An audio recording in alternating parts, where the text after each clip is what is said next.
chest and hurled him backward into the bottom of the Whitehall. When the flood of oaths and blasphemy was at full tide, and violent assault and quick death seemed most imminent, the first officer had stolen a glance at the girl by his side. He had expected to find a shocked and frightened maiden countenance, and was not at all prepared for the flushed and deeply interested face which met his eyes.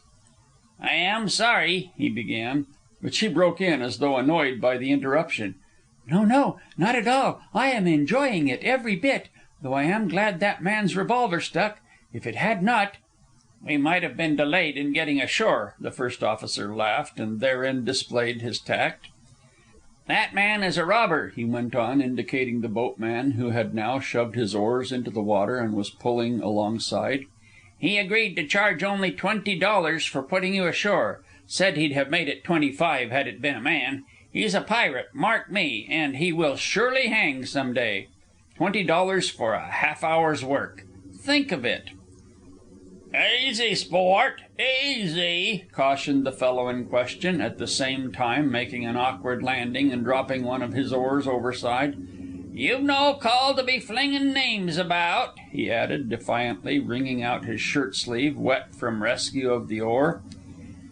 "You've got good ears, my man," began the first officer. "And a quick fist," the other snapped in. "And a ready tongue."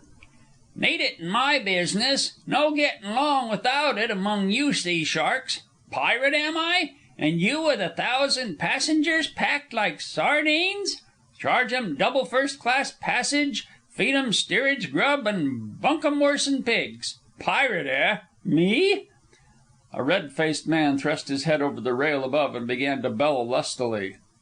"I want my stock landed. Come up here, Mr. Thurston, now, right away. 50 cayuses of mine eatin' their heads off in this dirty kennel of yours, and it'll be a sick time you'll have if you don't hustle them ashore as fast as God'll let you.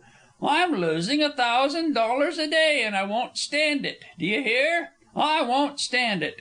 You robbed me right and left from the time you cleared dock in Seattle, and by the hinges of hell I won't stand it any more. I'll break this company as sure as my name's Thad Ferguson. Do you hear my spiel? I'm Thad Ferguson, and you can't come and see me any too quick for your health. Do you hear?" "Pirate, eh?" the boatman soliloquized. "Who, me?" Mr. Thurston waved his hand appeasingly at the red-faced man and turned to the girl. "I'd like to go ashore with you and as far as the store, but you see how busy we are. Good-bye, and a lucky trip to you. I'll tell off a couple of men at once and break out your baggage. Have it up at the store to-morrow morning, sharp." She took his hand lightly and stepped aboard.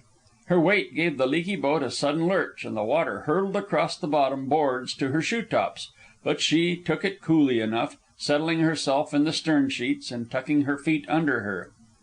"Hold on," the officer cried. "This will never do, Miss Welse. Come on back, and I'll get one of our boats over as soon as I can."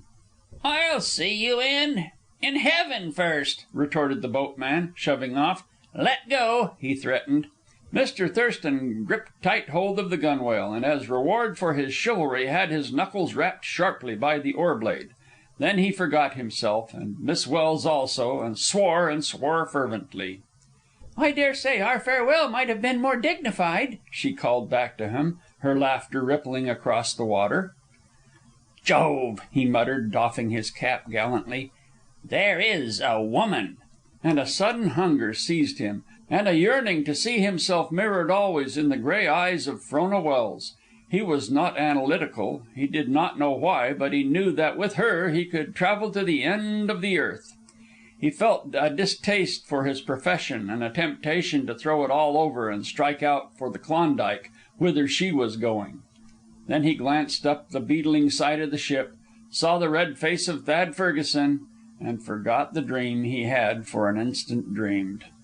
Splash! A handful of water from his strenuous oar struck her full in the face. "Hope you don't mind it, miss," he apologized. "I'm doin' the best I know how, which ain't much." "So it seems," she answered good-naturedly.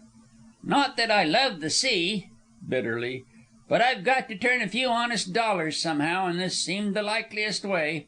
I oughter 'a been in Klondike by now if I'd had...